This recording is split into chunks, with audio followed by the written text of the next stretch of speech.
Ողջույն Արագինյուզի սիրելի հետևորդներ, եթերում ըստ էությանն է, մեր տաղավարում այսօր հյուրընկալել ենք Շանթ-Դաշինք ազգայնական կուսակցության նախագահ, պատմական գիտությունների թեկնածու Շահեն Հարությունյանին։ Բարև ձեզ, պարոն Հարությունյան, շնորհակալ եմ հրավեր ընդունելու համար։ Բարև ձեզ, շնորհակալ եմ հրավիրելու համար։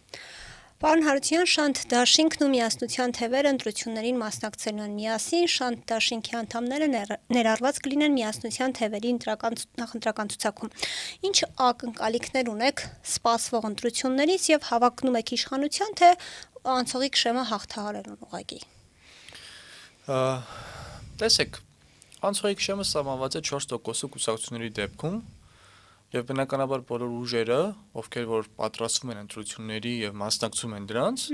իրենց նախնական շեմը պետք է լինի 4% իրենց պատկերացումների։ Այլապես ինչ են մասնակցում։ Սա մինիմումն է եւ բնականաբար մաքսիմումը հավակնել իշխանությանը, որովհետեւ ընտրությունների նպատակն է ինչ որ մի մասով մաս դառնալ կամ ինչ որ մի չափով մաս դառնալ իշխանություններին, թե վերջնարդյունքում ինչ կստացվի, ինչպիսի դասավորություն եւ բաժանումներ տեղի կունենա, դա ցույց է տալու հունիսի 7-ին հայ ժողովրդի կատարած ընտրությունը, որից հետո արդեն ավելի պարզ կդառնա ով որտեղ կգտնվի։ Բնականաբար բոլորն էլ մասնակցելով ընտրություններին ցանկանում են հասնել իշխանությունների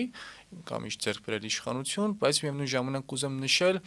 որ այդ պոպուլիստական հայտարարությունները չէ, շատ մեր քաղաքական դաշտում կա, մենք հեսա միաձայն հաղթելու ենք, մեծամասնությունը սահմանադրական ձևավորել ենք, ես դրան չեմ հավատում այդ խոստումներին կամ խոսքերին եւ կարծում եմ, որ դա ովքեր նման բաներ ասում են, մեծ պոպուլիզմով են զբաղվում եւ մոլորեցնում են հայ ժողովրդին։ Օրերս տեղի ունեցավ ձեր միասնական համագումարը, շեշտեցիք ձեր ելույթում, որ անկախությունը նշանակում է ձևավորել պետական շահերը։ Սակայն Հայաստանի վարչապետ Նիկոլ Փաշինյանը անընդհատ հայտարարում է, որ նոր սահմանադրությունում անկախության հռչակագրին հղում չպետք է արվի, ավելին հայտարարում է, որ դա ոչ թե անկախության, այլ կոնֆլիկտի հռչակագիր է։ Այս համատեքստում ինչ վտանգներ եք տեսնում այս օրակարգի մեջ, որը Փաշինյանի վերընտրվելու դեպքում կարող է կյանքի կոչվել։ Հենց ձեր հարցի մեջ արդեն կար այդ նաև պատասխանի որոշակի մի մաս, անկախության հռչակագրից հրաժարումը մեծ խնդիր է մեր համար, որովհետև այդ փաստաթուղթը մեր անկախ պետականության կարևորագույն փաստաթղթերից հիմնադրութային թղթերից մեկն է, այսպես ձևակերպենք։ Մեր ամբողջ պետականության այսպես հիմքը դա է եղել կամ մեծամասամբ դա է եղել, եւ դրանից հրաժարումը հղի է վտանգներով մեր անկախ պետականության գոյության համար։ Մշտապես մեզ մեղադրում են ասելով, թե այս իշխանություններից ինչ եք ուզում, այս մարդիկ լավագույնս պաշտպանում են Հայաստանի պետական շահերն ու անկախությունը, այո, այս 8 տարի շարունակ այդ բաները կա, բայց երբ որ հետ ենք նայում, տեսնում ենք, թե այս մարդիկ ինչպես էին պաշտպանում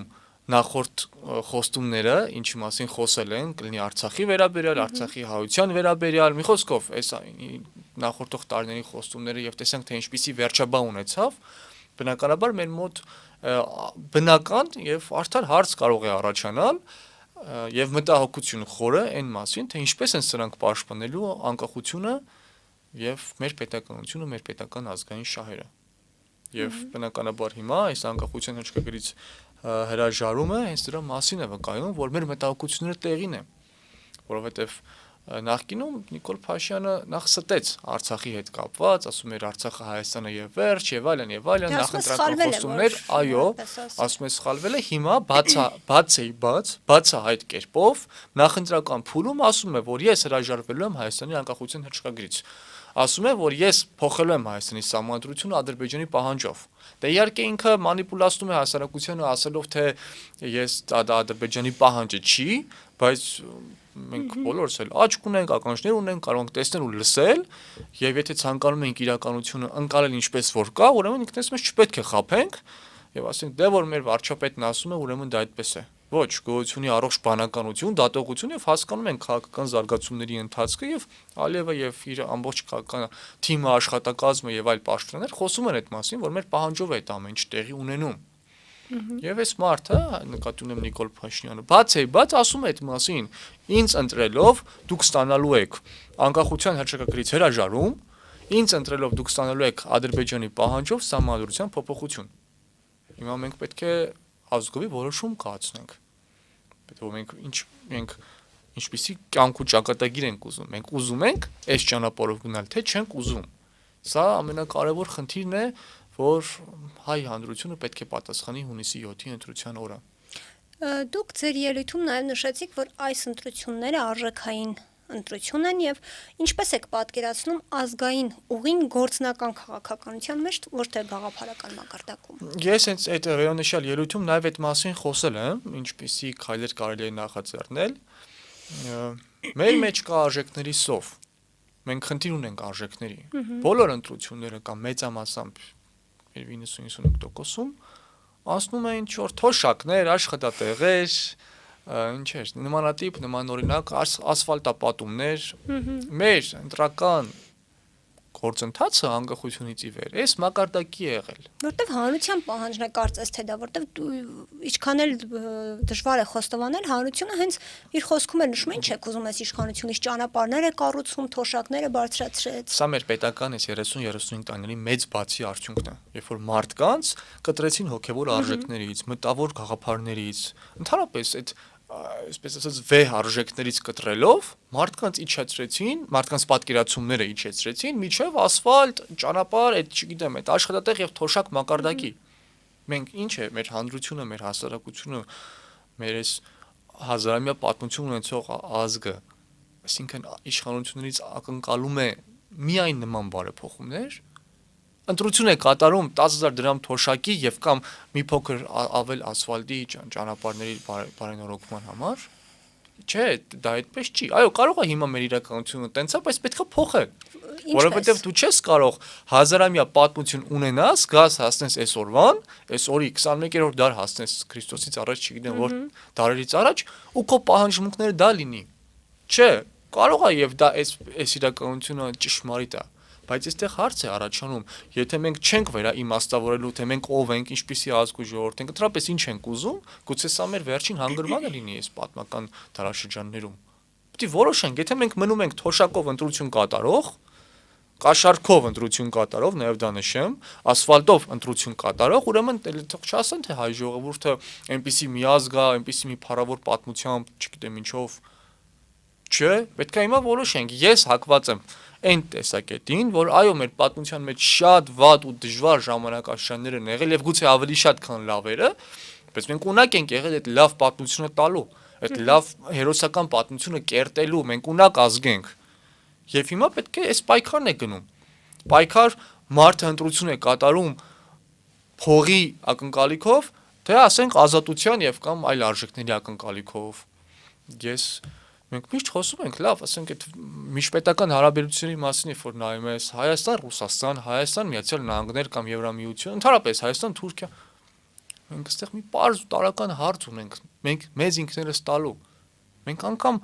մեր մեջ, մեր կենցաղում, մեր առօրյայում չենք կարողանում իրար տարական հարաբերություններ ստեղծել, ձևավորել եւ պահպանել։ Արդեն ոնց որ թեվավոր խոսք դարձած լինի, ասում եմ, նստում են հացի սեղանի շուրջ, ամեն երկրորդ, երրորդ խոսքից կռիվ ու պատերազմ է, ինչի քաղաքականությունից վիճում են, չգիտեմ ինչից վիճում են։ Փողոց տնում վեճ, մի հատ ստիգնալի այն ասում են, մի կաթիլ մեղրի պատմություն։ Չգիտեմ, մի հատ Ալիևը ինչ ասես, ասի այս ժողովրդին, ոչինչ չեն անում, բայց մի հատ իրար կարող է, այսպես ասենք, արաբարի համար տան ու սպանեն։ Չէ, սա խնդիր է, եթե մենք չենք կարողանում ընկերասիրությունը չկա, ազնվություն, տարական ազնվություն չկա, այս մեր առօրյայում, ընկերասիրությունը դե նշեցի չկա, հələ թողենք մի կողմ այդ անկախությունը, թողենք մի կողմ այդ ազատությունը, լավ մենք մեր ներանձնային հարաբերություններում չենք կարողանում ազնիվ ու ճիշտ գտնվել, մենք ակնկալում ենք ունենալ լավ հզոր պետություն, որը կարողանալու է, ասենք, մրցակցել եւ կամ հարաբերություններ բարձել այլ պետությունների հետ, դա մենք այս մեր հարցերը լուծենք։ Այս իրականությունը պետքա փոխել, պետքա ճեղքել ու այդտեղ պետական քաղաքականությունը է անհրաժեշտ։ Մեր հերոստատեսությունը, մամուլը, մեր մշակույթը, մեր քաղաքական համակարգը, սրանք պետքա իրականացնեն։ Այսինքն դու չես կարող ակնկալես լավ սերունդ, երբ որ հերոստատեսությամբ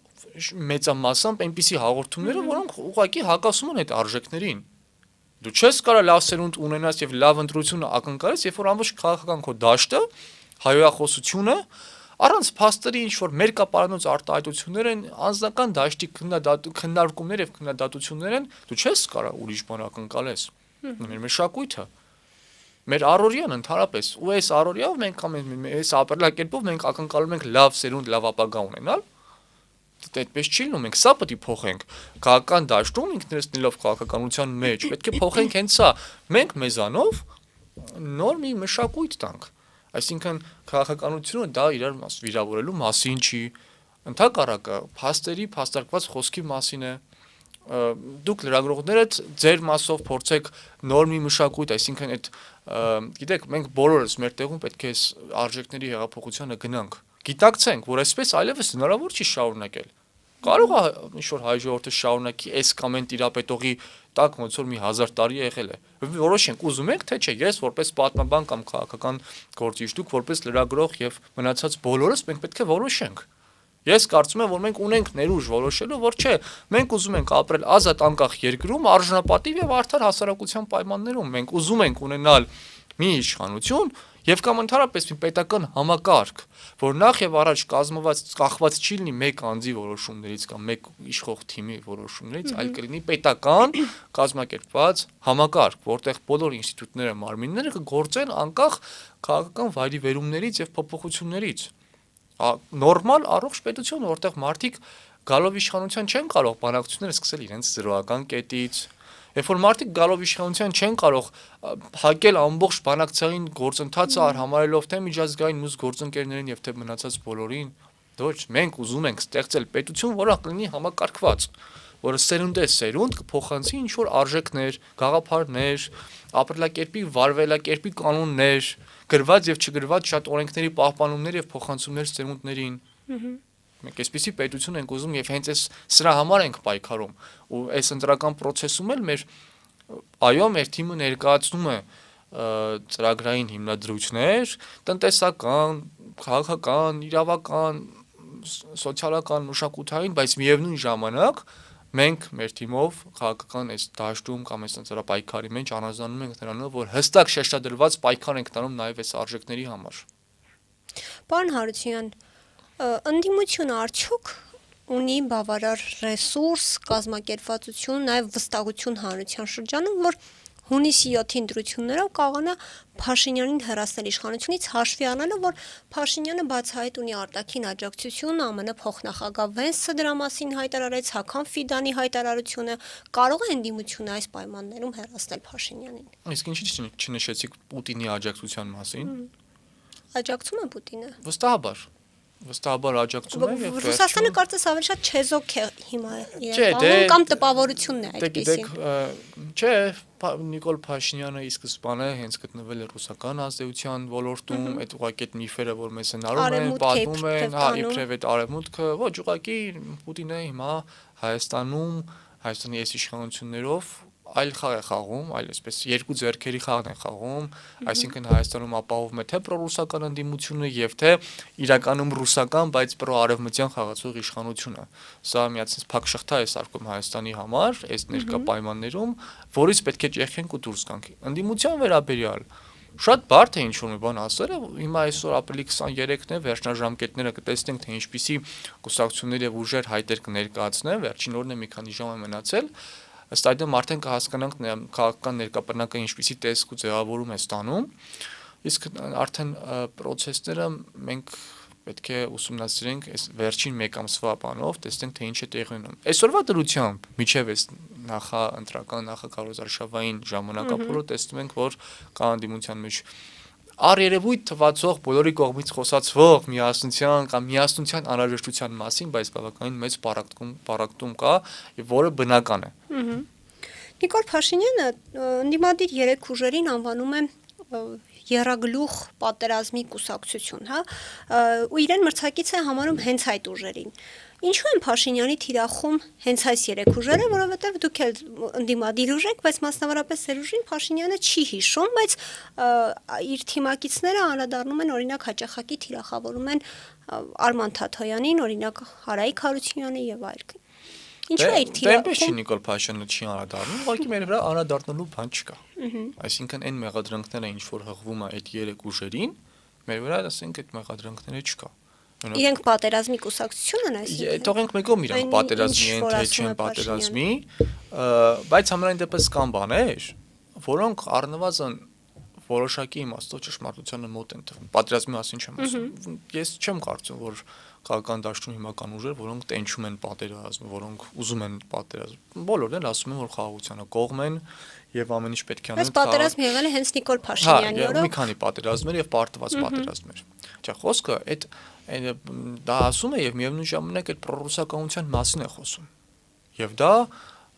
ունի որոշակի ինքը ճշմարտություն, այսպես ասենք, որովհետեւ այդ ուժերը իրենք ունեն հստակ որդեգրած պրոռուսական արտաքին քաղաքականություն եւ իրենք չեն շղթում դրա մասին։ Եվ ի վերջո Նիկոլ Փաշինյանը այս մասին մշտապես խոսում էր, որ առաջին այդ երեք ուժերից առաջին ուժը այդ ուժը Հայաստանի մասին, որ պրոռուսական են, ռուսների կողմից ուղարկված, թողենք մի կողմ դա իրական է թե իրական չէ։ Նա ասում էր, գուցե եւ ստում էր, թողնենք մի կողմ այդ հարցը, բայց մենք տեսանք Վլադիմիր Պուտինի կողմից այդ հայտնի հանդիպման ժամանակ, որ դա մեծ աջակցություն էր իրականում Նիկոլ Փաշինյանին։ Շատերն ասում են դա աջակցություն էր Սամվել Կարապետյանին, ես կարծում եմ ոչ, որովհետև ինչի Վլադիմիր Պուտինը չգիտի Հայաստանում քարոզարշավային տրամադրությունները ինչի մեջ են ընթանում, ոնց են ընթանում, չգիտի որ Նիկոլ Փաշինյանը Սամվել Կարապետյանին մեղադրում է ռուսական լինելու եւ ռուսների կողմից ուղղորդված լինելու համար։ Եթե նա ասելիք ունենար հոգուց Սամվել Կարապետյանին վարակույների հետևում այդ մասին խոսար, այլ ոչ թե ամբողջ աշխարհի եւ հանրության առաջ կտար այդ հնարավորությունը Նիկոլ Փաշինյանին, որպեսզի նա Հայաստանում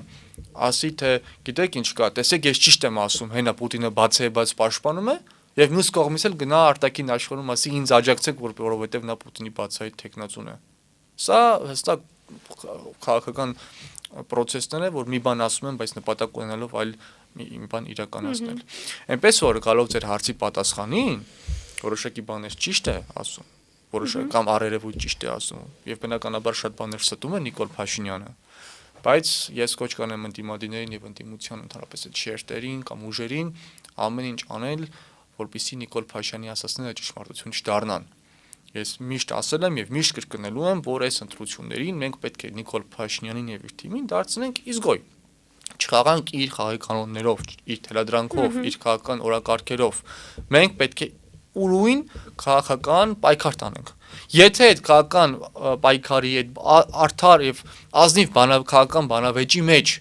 Նիկոլ Փաշինյանը եւ իր թիմը կարող են մտնել, թող կան մտնեն։ Տեսնենք ով կհաղթի։ Իրենք թե այդ ազնիվ ընդդիմադիր պայքար տանողները։ Ես վստահ եմ, որ իրենք այդ պայքարի մեջ չեն մտնելու։ Իրենք չեն մտնելու բանավեճելու։ Իրենք բանավեճի ժամանակ իրենք ինչ չեն կարող մեղադրել հակառուսական լինելու մեջ։ Թե թող փորձեն։ Ներողություն, պրոռուսական լինելու մեջ։ Թող փորձեն։ Թող փորձեն տեսնենք ուր կհասնեն։ Իրենք ինչ չեն կարող մեղադրել նախկին լինելու մեջ։ Թող փորձեն։ Դրա համար բոլորին պետք է կոչ անել, որպեսզի չգնալ Նիկոլ Փաշինյանի օրակարգով, այլ ստեղծել այնպիսի օրակարգ, որտեղ Նիկոլ Փաշինյանը կամ չի մտնելու, կամ էլ մտնելու դեպքում պարտվելու է։ Եթե ընտրությունների արդյունքներով ի վերջո այս ուժերը անցնեն խորհրդարան, դուք նույնպես եւ իշխանափոխության համար փաստացի ձեզնից կախված լինի, արդյոք Փաշինյանը կհեռանա թե չէ, կհամագործակցեք այս ուժերի հետ։ Գիտեք, ես խիստ կասկածներ ունեմ այդ հիմիկվա այս հարցումներ ասածների վրա, թե ովքեր են անցնում, ովքեր չեն անցնում։ Մի կողմը մի հարցում է տալի, որտեղ իրենք բացարձակ մեծամասնություն են։ Իհարկե, մյուս կողմը իր մյուս հարցումներն է տալիս, որտեղ որ այն մյուս կողմն է բացարձակ մեծամասնություն։ Դրա համար սա նաև հարց է,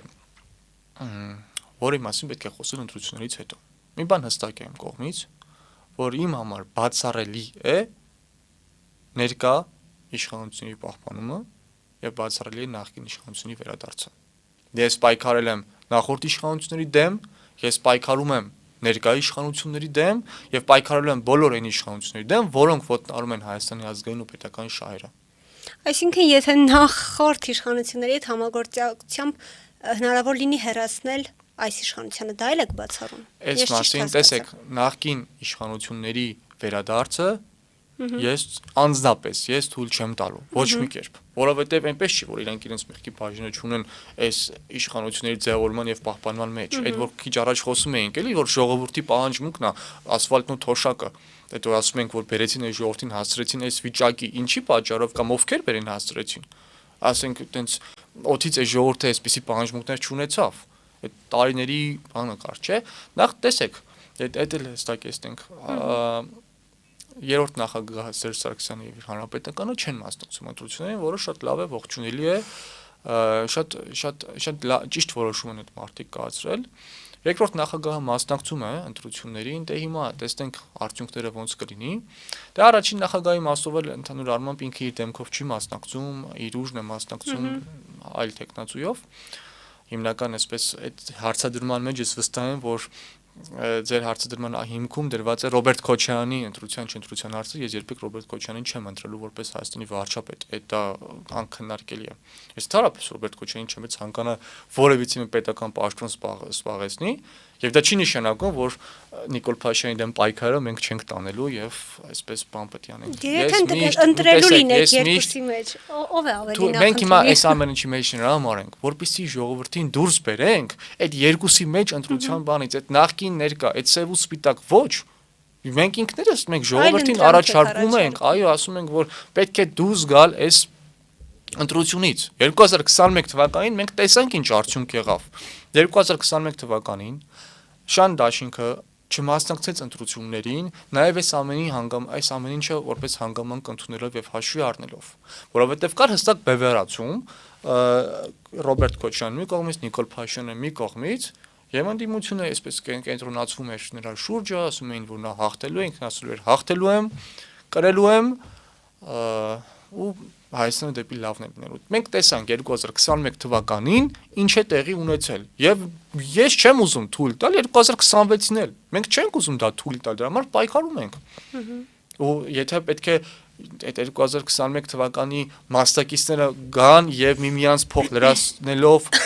այսպես ասենք, մի քիչ խոսակցական իրար պասեր տալով փորձեն 2021-ի ընտրությունը վերածել 2026-ին նույնպես եւ նույն ինչ-որ վերադասավորումներով վերարտադրվել Հայաստան պարլամենտ եւ ձևավորել իշխանություն։ Ես դրան դեմ եմ։ Չեմ ուզում։ Ես ուզում եմ նոր մարդիկ, նոր դեմքեր, նոր իշխանություն եւ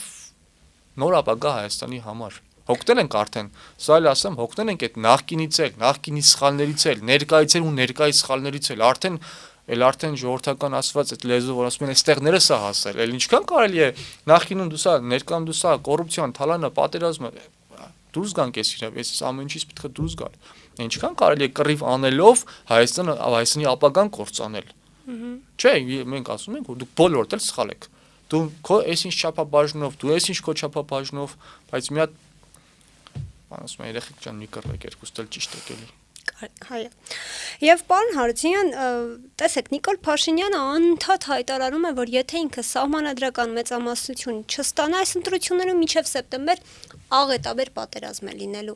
Նախ որտեղից Նիկոլ Փաշինյանին այս տեղեկատվությունը հստակ ժամկետներով նշում է պատերազմի մասին։ Նախ ինքը հայտարարում է, որ խաղաղության դարաշրջանը, այստեղ այս մասով հակասություն չկա, որ եւ հայտարարում է խաղաղության դարաշրջանը եւ ասում է պատերազմ է լինելու, եւ որքանով է բարոյական, որ երկրի ղեկավարը սեփական ժողովրդին, այլ կերպ ասած 3 միլիոնային վարչապետին սպառնում է պատերազմով։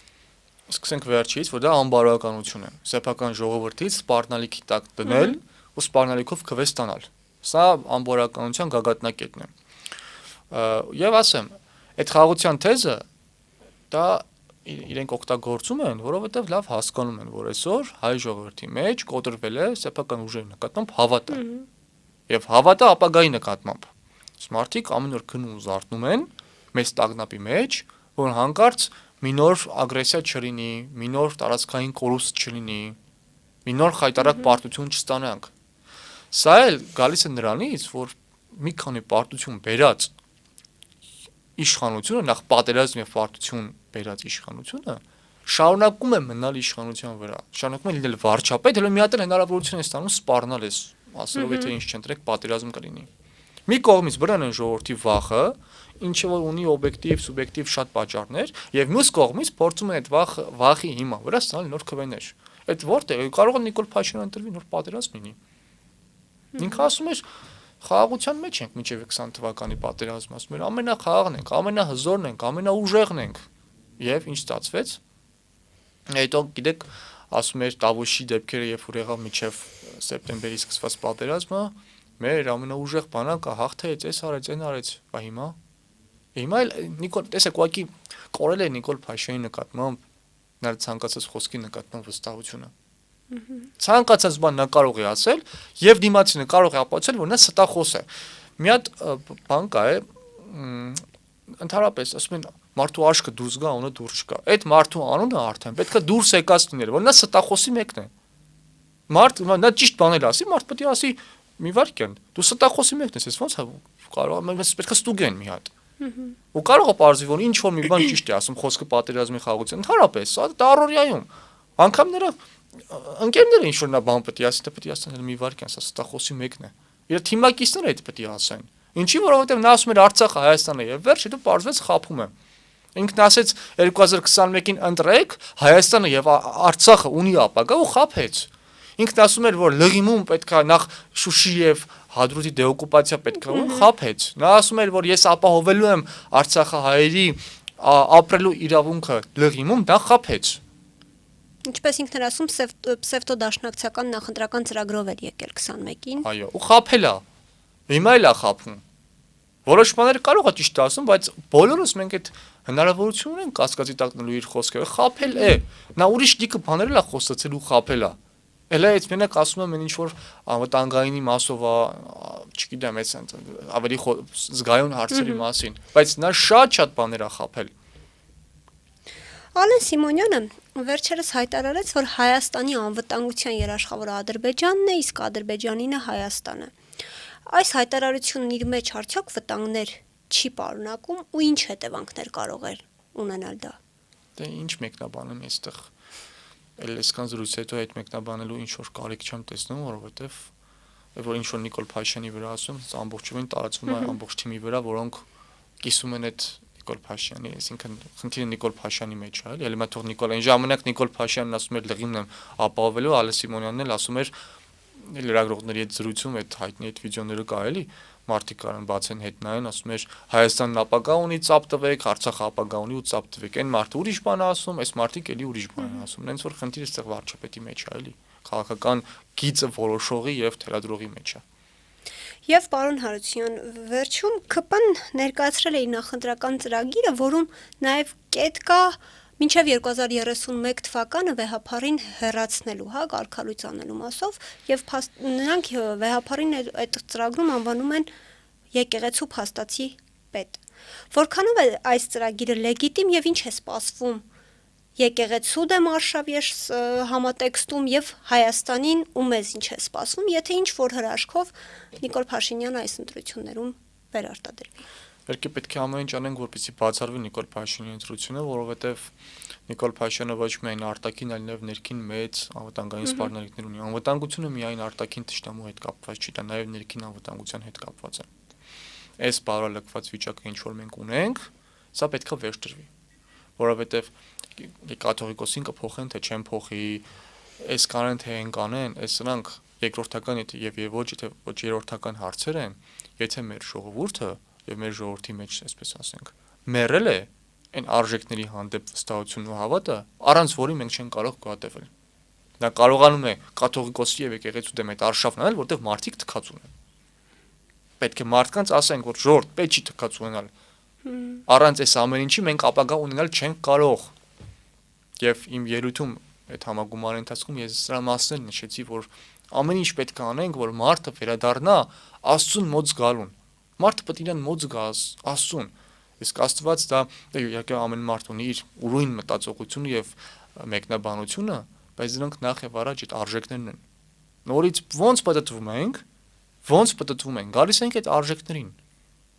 Մեկը կարող ունենա կրոնական մի պատկերացում, մյուսը այլ պատկերացում, բայց այդ երկուսի հիմքում պետք է լինի արժեքները եւ մարդիկ պետք է պաշտպանեն դա։ Նույն տրամաբանությամբ նաեւ մի քիչ կողմ գնալով մեկը կարող ունենա մի կուսակցական պատկանելիություն, մյուսը այլ, մեկը մի քաղաքական հայացք, արտաքին, ներքին, բայց բոլորի հիմքում պետք է լինի արժեքները։ Դրա համար գալով նաեւ դրա այդ կուսակցության նախընտրական ծրագրին իրենք գիտեն, որ ամբողջովին եթե միջև իրենց իշխանությունը բարոլակվում էր ժողովուրդը կամաց իրենց օրոք ավելի է բարոլակվել, իրեն ավելի շատ է բարոլակվել եւ իրենք գիտեն, որ նորից շարունակելու են այդ գործընթացը իրականացնել, դրա համար ցանկացած բան հիմա իրենք ասում են եւ այո, եթե մենք ուշքի չգանք, մենք չստապվենք, Մենք չհասկանանք, այս ինչա կատարվում, եւ չուզենանք փոխել այս իրականությունը, Նիկոլ Փաշինյանը ամեն ինչ էլ հաջողվելու է։ Եթե այսքանից հետո պետք է գնան նորից այդ նման իշխանությունը ձայն տան, դե էլ արդեն այդտեղ ինչ ասես։ Ես իհարկե բան չեմ անի, չեմ վիրավորի կամ այսպես այդ բանանեմ էլի ընդդիմության սխալը։ Այդ մարդկանց իրավունքն է ընտրել Նիկոլ Փաշինյանին։ Գնում են ընտրում են, դեռ ասելու բան չկա։ Ուրեմն մյուս կողմից պետք է այդ վեհ բաների մասին չխոսանք։ Չնայած արդեն ամեն ինչ շատ բարձրես է դարձել։ Այնպես չի Նիկոլ Փաշինյանը ընտրողը բարձ, ինչ որ վեհ բաներից է խոսում։ Այդ մարդիկ ասում են, լավ է, թուրքերը գան, առևտուր անենք։ Այդ էլ այդ մարդկանց ընտրելու իրավունքն է։ Այդտեղ դու բան չունես անելու, որովհետև մի 1000 տարի հայ ժողովուրդը ապրել է այս կամ այն տիրապետողի տակ։ Ու այդ մարդկանց ընտրությունը դա է եղել։ Եղել են անդադ, ասենք, կռիվ տվող մարդիկ, որոնք անկախություն, ազատություն, արժեքներ, չգիտեմ, այսպես կռիվ են տվել, ինչ-որ պայ պետություն են ունեցել։ Իհարկե աշխարհակական ցնցումների պահը չմոռանանք, որ դրանց արդյունքում եւ սրա նպաստմամբ։ Դե հիմա եթե հայ ժողովուրդը պետք է նման ընտրություն կատարի, դա այդ ընտրությունն է։ Մենք կռիվ ենք տալու, որպեսզի մեր նման մտածող մարդիկ հաղթեն այս պայքարում։ Մեր ժողովուրդն է, այս մարդիկ մեր ժողովուրդն են։ Մեկը մոլորված, մեկը սխալված, մեկը հոգնած, մեկը սխալ պատկերացմամբ, մեկը էգոիստ, մեկը նյութապաշտ, մեր ժողովուրդն են։ Եվ մարդիկ չպետք է երես թեքեն այդ մարդկանցից, այսինքն մարդիկ որոնք չեն կիսում։ Եվ մենք պայքարում ենք բոլորի համար։ Մենք պայքարում ենք, որպեսզի հաղթենք ու իրանց ասենք, որ ժողովուրդ դուք սխալ եք այս ձեր մտածողությամբ, դե ես չեմ կարծում, որ մարդիկ այլ բան կասեն ու կխոսան։ Սա, գիտեք, մենք այդքան էլ ատելություն պետքա չունենանք մարդկանց հանդեպ, որոնք սխալվում են։ Իրենք մեր ժողովուրդն են ու պետքա ցույց տանք, որովհետև երբ որ երեխան սխալ է ինչ-որ հարցում, ինչ-որ մի բանով, այնպես չի ծնողը երեսա թեքում, տնից դուրս է, չէ, կռիվ է տալի պայքարում է մեր քաղաքական ուժերը, քաղաքական դաշտը մարդիկ պետք է այս մոտեցմամբ լինեն, էլի, սեփական ժողովրդի նկատմամբ պետք է ունենան անկախ այն հանգամանքից, թե ինչքան սխալ է ժողովրդի ընտրությունը, որովհետև այո 21 թվականի ընտրությունը պատերազմից հետո այդ 680,000-ի ընտրությունը մեծագույն սխալն էր։ Եթե չլիներ այդ ընտրությունը, գուցե այս 5 տարիների այս աղետալի ընթացքը չլիներ, այս բարելավման process-ը այսպես չգնար։ Որովհետև պարտված պատերազմներից հետո ընդհանրապես ժողովուրդները կամ վերաիմաստավորվում, սթափվում են եւ լավ պետություն են կերտում, որպեսզի կանխեն այդ ամեն ինչը, սթափվում են։ Եվ կամ ավելի են խրվում այդ աղետալի ընթացքի մեջ։ Մենք ընտրեցինք վատը, ավելի խրվեցինք։ Հիմա պետք է նորից գալիս ենք, հնարավորություն կա նորից կարճ ասած վերաիմաստավորվելու եւ փոխելու այս մեր ընթացքը։ Շնորհակալ եմ, պարոն Հարությունյան։ Իմ հյուրն էր Շանթ Դաշինք ազգայնական կուսակցության նախագահ, պատմական գիտությունների թեկնածու Շահեն Հարությունյանը։ Կհանդիպենք։